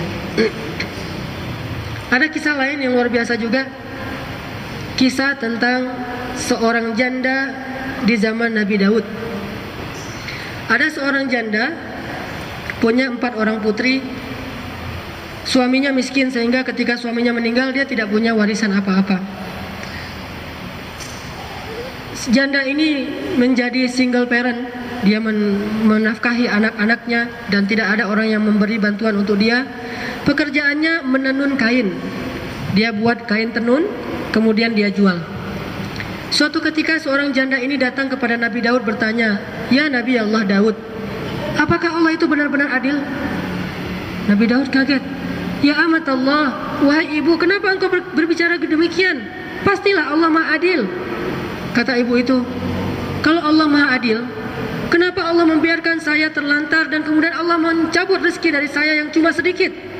Apa yang terjadi ya amat Allah? Kata ibu itu, saya punya 4 orang anak putri, semuanya masih belum menikah, masih dalam tanggungan saya. Saya mencari kerja, nggak ada yang dapat. Selain saya menenun kain di rumah agar saya bisa menjual dan mengiritnya untuk memberi nafkah kepada putri-putri saya. Suatu hari setelah selesai saya menenun kain, udah siap dijual, lalu saya bungkus kain itu di sebuah kain, kalau bahasa kita gembol, untuk ngikat untuk jadi tas gitu ya. Saya bungkus kain tenun itu dalam sebuah gembolan. Apa bahasa yang lebih enak? Ya udah gembolan lah. Saya taruh di dalam gembolan, tiba-tiba datang seekor burung menyambar gembolan itu dan dia bawa pergi. Sehingga saya tidak bisa menjual kain itu untuk memberi nafkah kepada anak-anak saya. Allah kok begitu banget sama saya, kata dia. Belum selesai pembicaraan mereka, datanglah beberapa orang laki-laki, 10 orang laki-laki, nelayan, datang kepada Nabi Daud. Ya Nabi Allah, kami ingin memberikan nazar kami berupa 1000 dinar. Dan serahkanlah nazar ini, sedekah ini kepada orang yang paling berhak dan paling membutuhkan saat ini. 1000 dinar. Berapa satu dinar? 2,7 juta. Ya, sekitar 2,7 juta. Kali 1000 berapa? 2,7 miliar. 2,7 miliar. Ini bukan sedekah sedikit nih. Nelayan. Kok nelayan bisa 2,7 miliar? Ya Nabi Allah, kami ingin bersedekah dengan 1000 dinar. Dan serahkanlah kepada orang yang paling membutuhkan. Nabi Daud terkagum-kagum. Nelayan sedekahnya 1000 dinar. Kenapa, apa yang terjadi? Mereka bercerita, ya Nabi Allah, ketika kami sedang melaut, tiba-tiba kapal kami menjadi bocor dan kami dihantam dengan badai yang begitu luar biasa sampai kami hampir tenggelam. Kapal kami kemasukan air yang sangat banyak. Lalu semua kami bernazar, ada 10 orang. Ya Allah, jika kami selamat, kami akan sedekah 100 dinar masing-masing. Sehingga 10 orang 1000 dinar. Tiba-tiba datanglah seekor burung membawa gembolan berwarna merah, dan gembolan itu dijatuhkan kepada kami. Lalu kami tutup lubang dengan gembolan itu tadi. Gembolan merah itu persis punya si ibu, warnanya merah. Lalu kami tutup lubang itu sehingga kami selamat. Kami kuras airnya keluar, lalu kami bisa selamat. Dan kami tunaikan sekarang nazar kami. Lalu Nabi Daud menyerahkan 1000 dinar itu kepada si ibu dan sambil mengatakan, ya amat Allah, Allah berikan rezeki sebanyak ini kepadamu dengan cara yang engkau tidak menduga-duga. Engkau mengatakan Allah itu tidak adil? Dia mengatakan, astagfirullahaladzim, ya Allah ampunkanlah dosa saya. Lihat, tidak boleh sedikit pun kita suuzon kepada Allah Subhanahu wa taala. Meskipun secara zahir dan logika kita merasa dalam keadaan susah dan terjepit, tapi tetap Allah Maha Hikmah. Seorang hafiz Al-Quran cilik di Mesir, namanya Abdul Razak. Abdul Razak beda dengan Syarif Said yang dulu hafal 11.000 hadis ya. Ini Abdul Razak hafiz dan buta.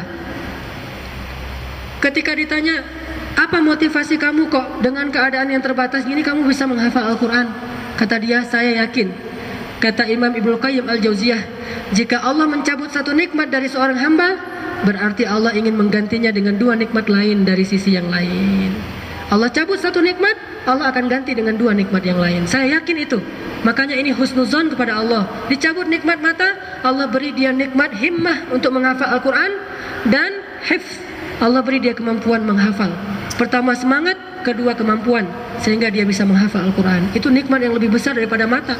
Makanya kata dia, saya tidak pernah berdoa, ya Allah beri saya mata, karena saya bersyukur sudah diberikan 2 nikmat lain selain mata saya. Husnuzon pada Allah. Jadilah orang yang tafaul, optimis, karena kita husnuzon kepada Allah. Ada kisah yang lain yang juga luar biasa.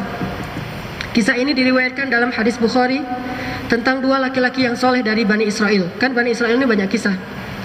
Di dalam Sahih Bukhari disebutkan bahwa Nabi SAW bersabda, ada 2 laki-laki yang soleh di Bani Israel yang tinggal berbeda pulau. Yang satu kaya, nggak terlalu kaya juga sih, tapi mampu. Yang satu lagi miskin. Mungkin kita udah pernah dengar. Yang miskin datang kepada temannya yang kaya mengatakan, boleh saya pinjam uang 1000 dinar? Untuk apa? Saya membutuhkan untuk modal segala macam, dia butuh uang. Berapa lama kamu akan mengembalikan? Dia sebutkan waktu yang dia janjikan. Oh gitu. Terus siapa saksinya? Kata dia, saksinya Allah. Allah saksinya. Allah itu kalau kita libatkan sebagai saksi sebetulnya lebih berat daripada manusia. Jadi kalau orang berani melibatkan Allah, ini sesuatu yang besar sekali, dan hanya orang beriman yang bisa melakukan itu. Kalau orang tidak beriman, mungkin dia bisa melakukan tapi nggak ada yang percaya gitu. Orang nggak beriman, nggak jujur, datang bilang saksi kita adalah Allah, nggak percaya. Allah benar tapi kamu nggak benar. Allah benar menyaksikan tapi kamu tidak benar. Tapi karena dua-duanya orang beriman, orang yang saleh, ketika ditanya, terus saksi kita siapa? Allah saksi kita. Oh ya, baiklah kalau gitu. Terus jaminan siapa yang akan memberikan bayaran kalau kamu nggak mampu gimana? Allah jaminannya. Dia libatkan Allah dalam banyak urusannya. Tawakal pada Allah. Setelah dia berusaha dan hitung-hitungannya udah matang, lalu diberikanlah pinjaman 1000 dinar. Dia pergi ke kampungnya, pulang ke kampungnya di pulau seberang. Setelah dia berusaha, akhirnya dia memiliki uang 1000 dinar untuk dia kembalikan. Bahkan dia punya 2000 dinar karena usahanya maju. Pada waktu yang telah dia janjikan, akhirnya dia ingin mengembalikan hutangnya kepada saudaranya di seberang pulau. Dan orang yang kaya tadi pun sudah menunggu di seberang pulau dari pagi. Ini hari yang telah dijanjikan nih. Insya Allah dia akan datang. Saya tahu dia orang yang soleh. Dia tunggu di pantai. Dan yang berhutang pun menunggu di pantai, menunggu datangnya kapal untuk membawa dia menyeberang ke pulau yang di seberang sana. Dia tunggu kapal nggak datang-datang. Lalu kata orang-orang, hari ini tidak ada kapal yang datang. Ya Allah, aku sudah melibatkan engkau dalam perjanjian ini. Aku katakan engkau saksinya. Dan ketika dia tanya siapa yang menjamin, aku katakan engkau penjaminnya. Tapi sekarang aku sudah berusaha untuk membayar hutang, tapi tidak ada kapal dan aku tidak mungkin berenang ke sana. Ya Allah, aku harus menunaikan janji ini. Seorang mukmin tidak boleh mengingkari janji. Maka bantu aku ya Allah. Akhirnya lewatlah sepotong kayu. Yang kayu itu lubang dalamnya, pohon kayu gitu. Lewatlah pohon kayu yang terapung-apung di pantai. Dia ambil pohon kayu itu, dia balutlah dinar tadi di dalam sebuah ikatan, lalu dia masukkan ke dalam kayu bersama secarik kertas surat. Dia tulis, ini adalah hutang saya untuk Fulan bin Fulan yang hari ini saya janjikan mau membayar, tapi tidak ada kapal sehingga saya kirim dengan seizin Allah melalui kayu. Dia masukkan uang itu ke dalam kayu, lalu dia dorong ke pantai. Dia bilang, ya Allah, tolong saya agar dia tidak suuzon kepada engkau yang telah aku libatkan dalam urusan ini. Dan saya tidak ada niat untuk menunda-nunda membayar hutang. Maka berikanlah ya Allah ini sampai kepada dia. Saudaranya yang menghutangi tadi menunggu sampai sore nggak datang-datang. Tapi dia juga husnuzon. Oh mungkin dia sakit. Oh mungkin dia belum mampu. Oh mungkin dia ada halangan apa. Ya sudahlah, tidak apa-apa. Dia tunggu nggak datang-datang kapalnya. Tiba-tiba dia melihat sebuah kayu tergeletak di pantai.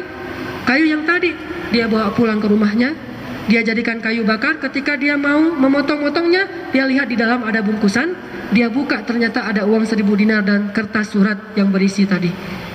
Masya Allah, la haula wa la quwata illa billah. Hadis ini disebutkan dalam hadis Sahih Bukhari. Bukan berarti kalau kita mau bayar utang kayak gitu terus, susah juga. Artinya pelajarannya apa? Tingkat ketawakalan mereka yang soleh ini terkadang sampai ke tingkat keajaiban. Sampai ke tingkat keajaiban yang luar biasa. Sehingga kadang-kadang kita malah berpikir, kok bisa? Bisa, dengan kita belajar sedikit demi sedikit. Jangan dulu muluk-muluk, karena belajar tawakal itu perlahan-lahan. Nanti kalau kayu nggak sampai, kita salahin Allah. Si orang ini setelah dia kirim kayu, dia tawakal kepada Allah. Besoknya ketika ada kapal, dia pergi membayar hutang 1000 dinar. Pas dia mau bayar hutang, orang yang menghutangi mengatakan, kirimanmu sudah Allah sampaikan kepada saya kemarin lewat sebatang kayu. Akhirnya dua-duanya bertambah yakin pada Allah SWT. Belajar tawakal. Subhanallah, orang yang berserah diri kepada Allah. Anni la udhi'u amala amilin minkum min dzakarin wa untha. Aku tidak akan menyia-nyiakan amal kalian, laki-laki ataupun perempuan. Ada kisah lain. Seorang ibu nenek-nenek datang kepada Nabi Musa. Apa julukan atau panggilan Nabi Musa? Kalimullah. Kalim. Kalau kalamullah Al-Quran. Kalau kalimullah Musa. Apa maksud kalimullah? Yang berbicara kepada Allah langsung di balik hijab. Kayak orang nelpon, ngomong langsung dengan Allah. Enak banget tuh. Ada masalah, ya Rabbi, Allah menjawab. Nabi Musa. Datanglah seorang nenek-nenek yang beriman kepada Nabi Musa. Dia berkata, ya Nabi Allah, wahai Nabi Musa, engkau kan kalimullah, tolong minta kepada Allah agar Allah memberi saya seorang anak bayi. Saya udah menikah sekian puluh tahun gak punya anak, dan saya sudah tua kayak gini, menopause, gak mungkin punya anak. Dan saya khawatir kalau saya meninggal gak punya keturunan. Saya merasa sedih sekali. Mintalah kepada Allah agar Allah berikan saya seorang bayi saja, satu aja. Nabi Musa berkata, ya Rabbi, nenek ini minta bayi. Kata Allah, Musa, sampaikan kepada dia bahwa aku telah menulis takdir, dia tidak akan pernah punya anak. Nabi Musa bilang, Nek, Allah sudah menulis takdir untuk nenek bahwa nenek nggak akan punya anak. Dia pulang, oh gitu ya, ya sudah, ya Rahim, pulang dia. Beberapa lama kemudian datang lagi, ya Musa, mintalah kepada Allah agar Allah berikan saya anak. Mudah-mudahan Allah mau. Ya Rabbi, ibu ini masih minta anak. Kata Allah, ya Musa bilang ke dia, takdirnya dia tidak akan punya anak. Ya ibu nggak akan punya anak, itulah takdir ibu, terimalah takdir ibu. Oh gitu ya, ya Rahim, pulang lagi. Beberapa saat kemudian datang lagi dengan permintaan yang sama, dapat jawaban yang sama. Pulang lagi, ya Rahim. Lama nggak datang. Dipikir udah nerima nih, oh ibu ini kayaknya udah ridho nih. Beberapa lama kemudian, tidak disebutkan dalam hadis berapa lama, tiba-tiba nenek ini datang lagi, tapi kali ini dia bawa seorang anak bayi, dia gendong anak bayi. Nabi Musa heran, ini siapa ini? Kata nenek ini, ya Nabi Allah, ini anak saya. Kata Nabi Musa, la wallah. Kalau la wallah bahasa kita apa? Masa sih? Gitu. Bahasa Arabnya, la wallah. Masa sih? Nah, ini hafal nih bahasa Arab. Terus jawabannya beneran bahasa Arabnya apa? Ai wallah. Jadi la wallah, kata Nabi Musa, ai wallah, ini anak saya. Kata Nabi Musa, ini anak angkat atau anak kandung? Gimana ceritanya kan? Yang pertama dia udah monopos, asbab ilmiah nggak mungkin. Yang kedua takdirnya memang tidak akan punya anak. Ini anak angkat atau anak kandung? Kata nenek ini, justru ini anak kandung ya Nabi Allah, dengan tersenyum. Nabi Musa berkata langsung menghadap Allah, ya Rabbi, ini gimana cerita si nenek ini nih? Gimana ceritanya nih? Ini mah bahasa saya. Gimana ya Allah? Kok bisa punya anak? Tolong jelaskan hikmahmu kepada hamba ya Allah. Allah berfirman, ya Musa, setiap kali dia datang meminta anak, aku katakan takdirnya tidak akan punya anak. Dia pulang sambil berkata, ya Rahim, ya Rahim. Husnuzon, ya Maha Pengasih, yang Maha Pengasih. Dia datang lagi meminta anak kepadaku, aku katakan tidak, karena takdirnya nggak akan punya anak. Dia pulang sambil mengatakan, ya Rahim, ya Rahim. Dia datang lagi, dia pulang lagi, ya Rahim, ya Rahim. Terus dia berdoa, ya Rahim, beri aku anak, ya Rahim, ya Rahim. Terus, wahai Musa, ketahuilah sesungguhnya rahmatku mendahului takdir. Sesungguhnya rahmatku mendahului takdir. Yamhullahu ma yasha'u wa yuthbit wa indahu ummul kitab. Allah bisa menghapus apapun yang dia takdirkan, bisa pula menetapkan suka-suka Allah, dan di sisinya lah ummul kitab, segala catatan-catatan takdir makhluknya. Yamhu aw yuthbit, Allah bisa menghapus, bisa menetapkan. Maka jangan berputus asa dengan urusan takdir. Mintalah seperti yang diminta oleh Umar bin Khattab, ya Allah, jika engkau tuliskan takdir saya buruk, maka ubahlah menjadi kebaikan. Ya Rahim, ya Rahim. Tawakal kepada Allah. Maka Rasulullah SAW berkata kepada Ibnu Abbas, ya gulam, ihfadillah yahfazka, ihfadillah tajidhu tujahak, fa idza sa'alta fas'alillah, wa idza ista'anta fasta'in billah, wa'lam annal ummah law ijtama'at ala an yanfa'uk la yanfa'uka illa bima kataballahu lak, walau ijtama'at ala an yadurruk la yadurruka illa bima kataballahu alaik. Ma asabaka falam yakun liyukhti'ak, wa ma akhta'aka falam yakun liyusibak. Rufi'atil aqlam wa jaffatis suhuf. Nasihat luar biasa dari Nabi kepada Abdullah. Ya Abdullah, wahai anak, jaga Allah, Allah jaga kamu. Jaga Allah, kamu dapati Allah selalu menolong kamu. Kalau kamu meminta, mintalah kepada Allah. Kalau kamu berlindung, berlindunglah kepada Allah. Ketahuilah jika manusia berkumpul untuk memberi kamu pertolongan, mereka tidak dapat menolong kamu kecuali dengan seizin Allah. Jika mereka berkumpul untuk memudarati kamu, menyakiti kamu, mereka tidak bisa menyakiti kamu kecuali dengan seizin Allah. Apa yang menimpamu tidak mungkin meleset darimu, dan apa yang Allah tetapkan meleset darimu tidak mungkin menimpamu. Sesungguhnya pena sudah diangkat, kertas sudah mengering. Ilmu akidah, maksudnya apa? Serahkan seutuhnya dirimu kepada Allah. Allah yang menentukan segala hal dalam kehidupan kamu. Kullu sya'n, segala sesuatu Allah yang mengurusnya. Maka seorang ibu yang akim tadi, ajuz akim, ibu yang sudah tua, yang sudah tidak mungkin punya anak, faham betul hakikat tawakal, sehingga beliau mengatakan ya Rahim, ya Rahim, senantiasa berkata demikian. Bagaimana dengan tawakal kita? Ada lagi kisah yang lain. Kisah mungkin dulu pernah saya ceritakan sekilas, kisahnya Julaibib. Masih ingat ya? Seorang sahabat pembantu Rasul yang miskin, yang tidak punya daya tarik secara fisik. Orangnya biasa-biasa banget. Gak bisa kita bilang jelek juga karena sahabat, gak enak nih. Saya gak berani bilang sahabat jelek. Biasa saja, tidak punya daya tarik. Bahkan ketika beliau ingin meminang seorang perempuan, tidak ada yang mau menjadi istrinya. Jangankan orang merdeka, budak saja tidak mau jadi istrinya Julaibib. Bisa kita bayangkan?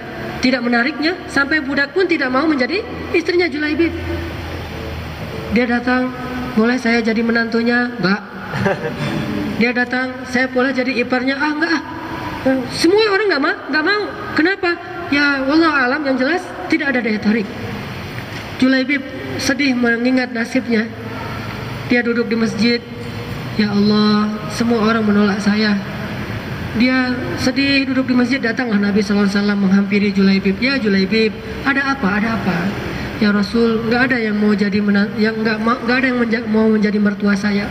Tidak ada yang mau menjadi ipar saya. Tidak ada yang mau menjadi istri saya. Tidak ada yang menerima saya ya Rasul. Tapi nggak apa-apalah ya Rasul. Kalau nggak ada di dunia, kira-kira saya nggak dapat nggak istri yang di surga? Husnuzon, nggak pernah putus asa. Kalau nggak dapat di dunia nggak apa-apa lah ya Rasul. Mungkin memang beginilah takdir saya. Tapi di surga dapat nggak ya Rasul? Rasulullah tersenyum, ya Julaibib. Bahkan kamu akan memiliki seorang istri yang cantik, perawan, soleha di dunia dan di surga. Masya Allah. Gimana ceritanya ya Rasul? Kan harus ada ceritanya nih. Gimana alasannya? Nabi Zakaria juga bertanya gitu kan? Anna, gimana saya punya anak? Qala rabbi anna yakunu li ghulam. Maryam juga demikian. Qalat rabbi anna yakunu li ghulam. Gimana aku punya anak? Gimana ceritanya nih? Bukan gak percaya, tapi ceritanya gimana? Biar jelas gitu. Rasul, gimana kok saya bisa punya seorang istri di dunia dan akhirat, soleha, cantik, perawan pula? Kata Rasul, pergilah kepada kepala kaum fulan, bilang kepada dia bahwa Rasul ingin melamar anaknya untukmu. Datang dia, pede kan? Rasulullah yang utus nih. Assalamualaikum. Waalaikumsalam. Ya Julaibib, pembantu Rasulullah, tafadhal, masuk wahai Julaibib. Ada apa-apa yang bisa kami bantu? Menyambut datangnya pembantu Rasul. Saya membawa amanah dari Rasulullah. Oh, apa ya amanahnya? Rasulullah ingin melamar anak bapak. Wah, senang kan? Untuk saya. Nah, ini jadi masalah. Kalimat terakhir ini berat nih. Rasulullah ingin melamar anak bapak. Siapa yang tidak mau anaknya dilamar oleh Rasulullah? Semua orang ingin menyerahkan anaknya jadi istri Nabi. Bukan hanya karena Nabi, tetapi secara manusiawi pun orang yang melihat Nabi itu semua tertarik. Saking mulianya beliau. Ingin melamar anak bapak untuk saya. Ini kata kalimat terakhir ini berat banget nih. Wah, gimana nih? Mau ditolak gak enak sama Rasul. Nanti takut Rasulullah marah, gak ridho. Mau diterima, lebih gak enak lagi nih. Ya gimana caranya nih? Langsung pucat. Julaibib paham kedudukan dia, paham gimana sikap orang, udah paham. Diam aja. Akhirnya gini, Julaibib, boleh kami minta waktu untuk musyawarah dulu? Oh boleh. Masuk dia ke dalam musyawarah dengan istrinya. Mama udah tahu kan? Udah tahu, terus gimana nih? Gimana cara kita menolak baik-baik tanpa menyakiti perasaan Rasul? Dan tidak ada orang yang mau anaknya menjadi istrinya Julaibib. Gimana cara kita nolak nih? Ini berat banget perintahnya nih. Harus menikahkan anak kita yang cantik, yang perawan ini dengan Julaibib. Kan mama tahu siapa Julaibib? Ya tahu. Terus gimana cara kita nolak Rasulullah nih tanpa menyakiti perasaan beliau? Ternyata musyawarahnya suami istri ini terdengar oleh anak perempuan mereka. Langsung keluar dari kamarnya. Ada apa ayah? Ada apa ibu? Mereka cerita. Langsung anaknya kaget dan mengatakan, Astaghfirullahaladzim. Inna lillahi wa inna ilaihi raji'un. La haula wa la quwwata illa billah. Tapi maksudnya positif. Bukan astagfirullahaladzim mau dinikahin sama Julaibib, bukan. Astagfirullahaladzim wahai ayah. Apakah ayah dan ibu masih berpikir tentang perintah Allah dan Rasul? Apakah ayah dan ibu masih menimbang-nimbang untuk melaksanakan atau tidak perintahnya Allah dan Rasul, wahai ayah? La haula wa la quwwata illa billah. Di mana iman? Di mana iman wahai ayah? Kenapa kita harus memusyawarahkan lagi perintah Rasulullah SAW yang benar? Lalu gimana anakku? Katakan saja sami'na wa ata'na, iman. Tawakal kepada Allah. Katakan saja sami'na wa ata'na. Dengan Julaibib, wahai anakku, sami'na wa ata'na. Julaibib, sami'na wa ata'na. Gak ada cerita Julaibib, Bilal, Abu Hurairah, Ammar, Salim, siapa lagi? Khabab. Ini yang sederhana-sederhana kan? Julaibib, ya anakku, sami'na wa ata'na ya Allah. Aku yakin annallah la yudhi'u amalana. Allah tidak akan mungkin menyia-nyiakan amal kita. Terima saja. Ayahnya keluar dengan berat mengatakan, baiklah Julaibib, saya terima lamaran kamu. Wah, gitu kan? Diterima lamarannya. Dicarilah hari yang baik untuk hari pernikahan mereka. Pada hari hanya setelah persiapan segala macam, Julaibib menikah dengan istrinya ini, dengan perempuan yang cantik ini, yang soleha, yang perawan, anak kepala kaum, luar biasa. Lalu Julaibib bertanya setelah acara pernikahan, istriku, hari ini kayaknya kok Rasulullah gak datang ya di hari pernikahan kita. Kata istrinya, ternyata Rasulullah sudah pergi dari Madinah karena ada sebuah kegiatan perang, beliau sudah ekspansi keluar dari Madinah. Langsung Julaibib kaget. Inna lillahi wa inna ilaihi raji'un. Ya Allah, ampunkanlah dosa Julaibib. Dia lalai sampai meninggalkan kafilahnya Rasulullah SAW. Bagaimana saya bisa bersenang-senang di sini bersama istri saya, sementara Rasulullah di sana bersusah-susah? Astagfirullahaladzim, ya Allah, ampunkanlah dosaku ya Allah. Wahai istriku, siapkan segala sesuatu. Saya ingin berangkat menyusul Rasulullah. Hari pertama, belum malam pertama, istrinya semangat menyiapkan segala sesuatu. Bukan karena ingin ditinggalkan oleh Julaibib. Orang dia mau dinikahin aja mau kan ya. Jadi bukan karena ingin mau ditinggalin. Siapin, enggak. Istri yang solehah. Wahai istriku, persiapkanlah segala sesuatu, biar aku berangkat menyusul Rasulullah. Karena Rasulullah pun merasa kehilangan Julaibib. Rasulullah bertanya di dalam suatu peristirahatan kepada para sahabat. Kata Rasul, apakah kalian merasa ada yang kurang? Sahabat heran, siapa yang kurang Rasul? Ada Abu Bakar, ada Umar, ada orang-orang sahabat yang keren-keren. Siapa yang kurang ya Rasul? Aku merasa kurang karena tidak hadirnya Julaibib. Ternyata firasatnya Rasul kebawa ke firasatnya Julaibib. Julaibib langsung disiapkan bekal oleh istrinya, berangkat pada malam pertama dia menikah, dan dia tidak sempat menikmati malam pertama, berangkat dan tidak pulang lagi, syahid fi sabilillah. Akhirnya inilah istri dia di dunia dan di surga. Siapa yang bisa melakukan ini kalau bukan orang yang beriman? Tawakal kepada Allahnya begitu tinggi, dan akhirnya Allah berikan kebaikan dunia dan akhirat. Diterima imannya oleh Allah, bahkan menjadi dua-duanya ahli surga. Dia menjadi istrinya di dunia dan di akhirat, berarti masuk surga dua-duanya tuh. Ini Julaibib dan istrinya. Masih ingat dengan cerita Abu Dahdah yang dia tukar 600 pohon kurmanya, kebun yang di dalamnya ada 600 pohon kurma, ada mata air, ada villa di dalamnya, dia tukar dengan satu batang pohon kurma saja gara-gara mengikuti perintah Rasulullah. Dia relakan 600 pohon kurma dengan berbagai macam kenikmatan di dalamnya. Lalu kata Rasulullah, aduhai, tidak ada lagi surga, tidak ada lagi kebun yang luas seperti luasnya kebun Abu Dahdah. Pulang dia ke kebunnya, ingin ngasih tahu berita gembira, dapat untung besar kepada istrinya. Istrinya lagi metik-metik buah kurma, anaknya lagi metik buah kurma. Kata Abu Dahdah, ya istriku, jangan lagi kalian petik, ini bukan lagi milik kita, sudah aku jual dan aku mendapatkan untung besar. Alhamdulillah, barakallah ya Aba Dahdah, rabahta ya Aba Dahdah, rabahta ya Aba Dahdah. Kamu sudah dapat untung besar, berapa kamu jual ya Aba Dahdah? Ya nggak apa-apa, ini balikin lagi, ini kita udah jual, untungnya besar, berapa ya Aba Dahdah? Untungnya adalah surga di sisi Allah Subhanahu wa taala. Apa kata istrinya? Itu baru namanya untung besar. Itu baru namanya untung besar. Ini iman. Enggak mengatakan kirain tadi berapa miliar gitu. Ternyata surga. Enggak. Itu baru rabahta ya Aba Dahdah. Barakallahu fiik, barakallahu fiik ya Aba Dahdah. Istri, anak Abu Dahdah min ahlil jannah, termasuk ahli surga. Tawakal, berserah diri kepada Allah, yakin kepada Allah, tidak ragu terhadap Allah sedikit pun. Ini modal untuk seseorang bisa menjadi tawakal.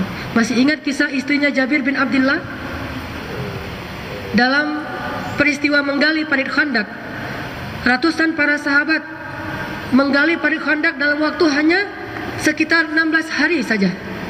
Ada yang mengatakan cuma 6 hari saja. Wallahu alam, sekitar 1 mingguan saja harus selesai menggali parit Khandak. Seberapa luas parit Khandak itu? Lebarnya sekitar 10 meter, dalamnya sekitar 15 meter, luasnya, panjangnya sepertiga dari kota Madinah. Dan tanahnya bukan tanah Bandung, tanah Madinah. Tanah Bandung pakai tangan juga bisa digali. Tanah Madinah udah pakai skop segala macam susah karena batu. Mereka harus menyelesaikan itu dalam waktu yang hanya 1 mingguan saja. Ini kerja yang sangat berat. Kenapa? Musuh sudah berangkat dari Mekah. Tidak lama lagi sudah sampai. Jadi kalau gini belum selesai proyeknya, kita akan kalah. Mereka berusaha, siang malam bekerja. Tidak ada yang namanya istirahat. Siang malam bekerja, malam kerja juga, siang kerja, istirahat sebentar, kerja lagi. Sehingga orang-orang munafik tidak ada yang mau ikutan. Mereka tidak mau diuji dengan seperti ini. Rasulullah mengajak mereka. Ada yang saking lelahnya, ngangkat batu kecil saja jatuh, ditimpa batu itu. Lalu dihibur oleh Rasulullah, ya sahabat, sesungguhnya batu itu dosamu. Oh, dosa saya, diangkat lagi tuh, semangat lagi. Dan Rasulullah menyampaikan, la isha illa ishal akhirah, Allahumma arham ansara wal muhajirah, la isha illa ishal akhirah. Dalam hadis Nabi mengatakan, semangat, semangat, tidak ada kehidupan yang lebih baik daripada akhirat, tidak ada kehidupan yang lebih baik daripada akhirat. Didendangkan rame-rame, ayo, ayo, ayo, la isha illa ishal akhirah. Kalau kerja gotong royong pakai lagu itu. Hadis sahih riwayat Muslim, la isha illa ishal akhirah. Tidak ada kehidupan yang lebih baik daripada kehidupan. Mereka bekerja giat. Seorang sahabat namanya Jabir bin Abdullah merasa kasihan dengan Rasulullah, capek banget kerjanya, habis-habisan. Dia datang pulang ke rumahnya, dia bilang ke istrinya, istriku, saya pengen mengundang Rasulullah makan di rumah kita. Ada apa ya di rumah? Kata istrinya, nggak ada apa-apa selain gandum sama seekor kambing kecil. Nggak cukup untuk orang banyak, paling untuk 10 orang saja. Ah, nggak apa-apa, saya akan potong kambing, kamu buat roti gandum. Oh, baik-baik. Dipotong kambingnya, dibuat roti gandum, segalanya udah selesai hidangan. Dia pergi kepada Rasulullah, ya Rasulullah, saya ingin mengundang engkau makan di rumah saya dengan 10 orang sahabat. Rasulullah, alhamdulillah. Wahai sahabat-sahabat, dia umumkan kepada semua sahabat, Jabir mengundang kita makan di rumahnya. Langsung kaget Jabir, innalillah, ini gimana nih? 10 orang diundang, yang datangnya 500 orang. Dan 500 orang ini lapar semuanya tuh. Gimana gak lapar, kerja berat kayak gitu tuh. Ya Rasulullah, saya undang engkau bersama 10 orang. Ya sahabat, Jabir mengundang kita. Ini salah paham kayaknya nih Rasulullah. Bukan 500 orang, ya Rasul, 10 orang. Rasulullah tersenyum. Langsung Jabir pulang ke rumahnya khawatir, apakah perlu beli nasi padang atau gimana gitu kan. Kalau kita kan gitu. Kalau ternyata tiba-tiba datang tamu banyak, akhirnya beli nasi padang. Gak ada jalur lain, soalnya yang paling pintas. Wah, Jabir pulang ke rumahnya, dia bilang ke istrinya, ya istriku celaka. Kenapa? Yang akan datang makan bukan hanya 10 orang, tapi lebih dari 500 orang yang akan makan, dan mereka lapar semua itu. Kata istrinya, siapa yang mengundang mereka? Engkau atau Rasulullah? Kata Jabir, aku mengundang Rasulullah 10 orang, sementara Rasulullah yang mengundang mereka semuanya. Istrinya dengan tenang mengatakan, kalau Rasul yang mengundang, biarkan mereka datang. Berkah ya suamiku, berkah insya Allah, berkah insya Allah. Gak perlu kita ke warung Padang. Berkah insya Allah. Datang nih 500 orang lebih ke rumah Jabir. Rumahnya kecil, ya gak muat untuk semua orang. Akhirnya mereka makannya di luar. Kata Rasul, Jabir, tutuplah makanan itu dengan kain. Siapa yang mengambil tidak boleh membuka kainnya. Maka engkau gilirkan kepada mereka. Ambillah sesuka mereka agar mereka puas. Jabir menutup makanan dengan kain, lalu membagikan kepada para sahabat dengan wajah nih, gimana nih kalau habis gimana nih? Rasulullah dulu. Enggak, mereka dulu. Ya. Bawa. Jabir, ambil. Udah, makan. Terus makin penasaran Jabir, kok pada ngambil aja nih, nggak habis. Gundukannya tuh masih utuh gitu, nggak berkurang gundukannya jadi pendek, nggak. Kasih terus sampai semua sahabat sudah selesai. Mereka makan dengan rotinya, dengan dagingnya. Daging di Arab itu kalau dimasak dia gumpalan gede-gede gitu, cuma direbus dikasih garam biasanya gitu. Tapi enak tuh, nggak dikasih pecin. Pengalaman saya makan daging sana gitu, cara makan dagingnya utuh gitu. Langsung makan pakai roti. Semuanya udah makan, udah selesai. Mereka pulang.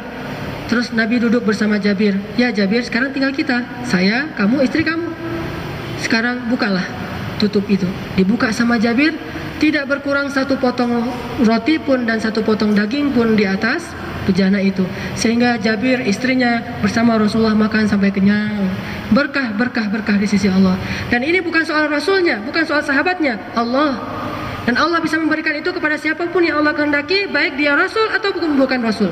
Siapa yang bukan Rasul? Ashabul Kahfi, Maryam. Mereka bukan para nabi, tapi Allah berikan karena kesolehan dan tawakal mereka kepada Allah. Bahkan Allah membuktikan banyak sekali bukti-bukti bahwa Allah mampu menjadi wakil kita dalam mengurus kita dalam banyak urusan, termasuk cerita di dalam surat Al-Qasas surat 28 ayat 7. Nanti silahkan baca sendiri di rumah. Kisah siapa?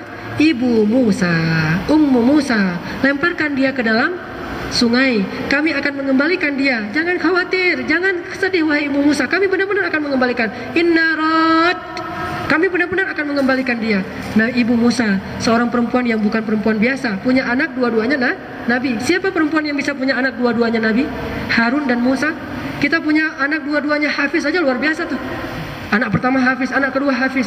Atau anak pertama Syekhul Azhar, anak kedua Syekh Universitas Madinah, dua-duanya Grandmaster. Atau anak pertama presiden, anak kedua wakil presiden.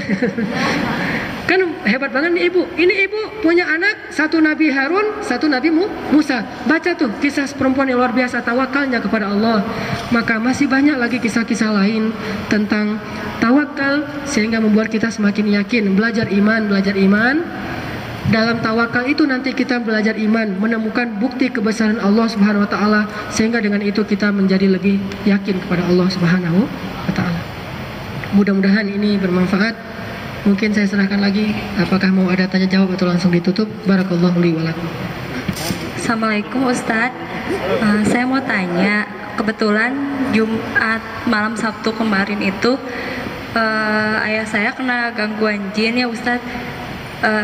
Saya nggak terlalu gimana ya, jadi ceritanya itu jam 11 malam itu tiba-tiba ayah saya matanya nggak bisa melihat, katanya bengkak gitu, sakit gitu, terus lama-lama nggak bisa nafas gitu katanya, terus dia itu ngerasa semua badannya itu panas. Terus dari situ saya tuh yakin sebenarnya kalau gangguan jin itu kan bisa apa ya, bisa kalau dibacain surat itu kan akan hilang dengan sendirinya gitu ya. Cuman waktu itu tuh saya panik banget karena ngelihat ayah saya tuh mondar-mandir terus di ruang tengah sampai nggak bisa bersuara akhirnya, dan hanya mondar-mandir terus gitu. Saya tuh akhirnya karena panik dan bingung juga, saya bawa surat tuh saya bacain itu gitu. Cuman waktu Al-Fatihah itu saya ngerasa nggak sanggup bacanya gitu, karena udah pengen nangis, udah pengen segala macem lah gitu. Akhirnya saya tuh terus berusaha baca Al-Fatihah, terus ayat kursi, terus akhirnya sampai ke Hasbi Allah itu yang Hasbi Allah la ilaha illallah itu ya. Saya tuh akhirnya ngelihat ayah saya tuh berhenti, mondar-mandirnya berhenti, terus lama-lama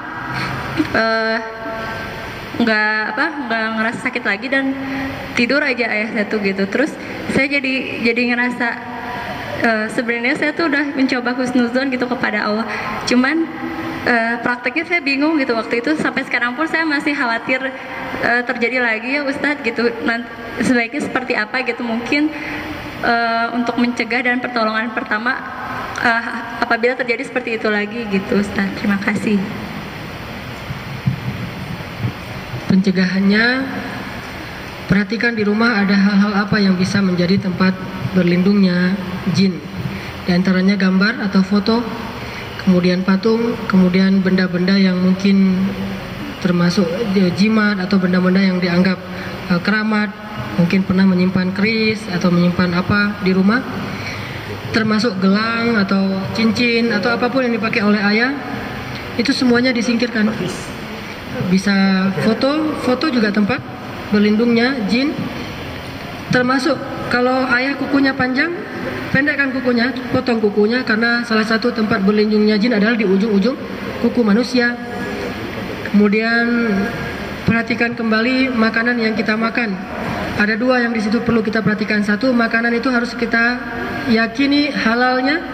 Kedua, kalau sudah yakin halal, kita pastikan selalu membaca nama Allah setiap kali kita makan. Karena makanan yang haram akan dirasuki oleh syaitan. Mudah sekali untuk syaitan masuk ke dalam tubuh kita melalui makanan yang haram. Kalaupun halal, kalau kita tidak sebut nama Allah pun, syaitan akan masuk bersama makanan itu ke dalam tubuh kita. Jadi setiap mau makan, ingatkan untuk baca doa. Dan Nabi mencontohkan bismillahirrahmanirrahim sebelum makan. Nanti alhamdulillahilladzi at'amani hadza wa razaqanihi min ghairi haulin minni wala quwwah. Itu yang perlu kita hindari. Adapun SOS-nya atau keadaan daruratnya, bacakan surat Al-Fatihah, surat Al-Baqarah, surat terakhir, 3 surat terakhir dengan keyakinan. Dan tentunya kita yang membacakan juga adalah orang-orang yang mencoba untuk memperbaiki diri, solih. Karena surat Al-Fatihah itu nama lainnya adalah Asy-Syafi, yang penyembuh atau menjadi penyembuh bagi berbagai macam penyakit. Kalau tidak berhasil, kalau udah saya baca Al-Fatihah nggak berhasil, banyak-banyak istighfar. Mungkin dosa-dosa kita lah yang membuat doa kita tidak mustajabah. Satu lagi, bacakan surat Al-Baqarah di dalam rumah kita. Karena rumah yang dibacakan surat Al-Baqarah, insya Allah dengan seizin Allah, Allah lindungi dari jin. Dan ini banyak sekali hadis-hadis sahih tentang ini. Itu yang bisa kita lakukan.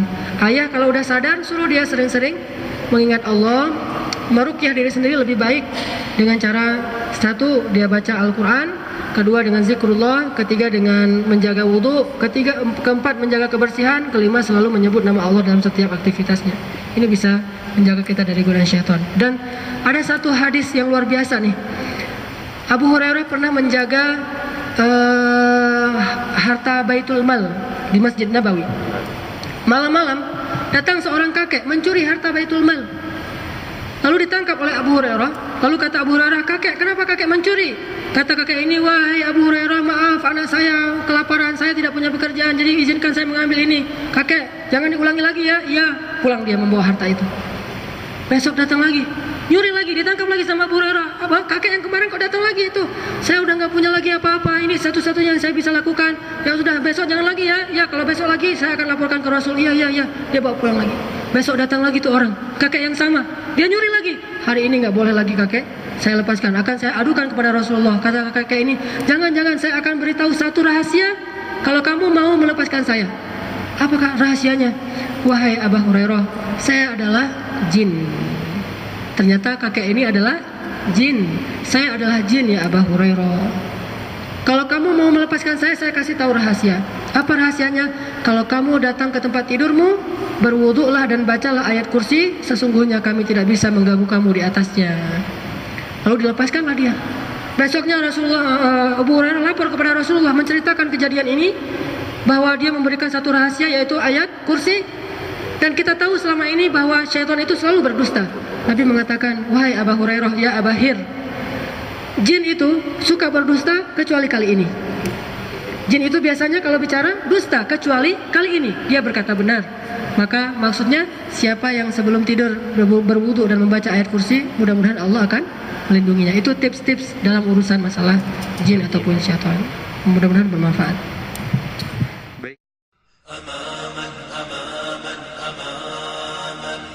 جنود الفداء أعدوا الشباب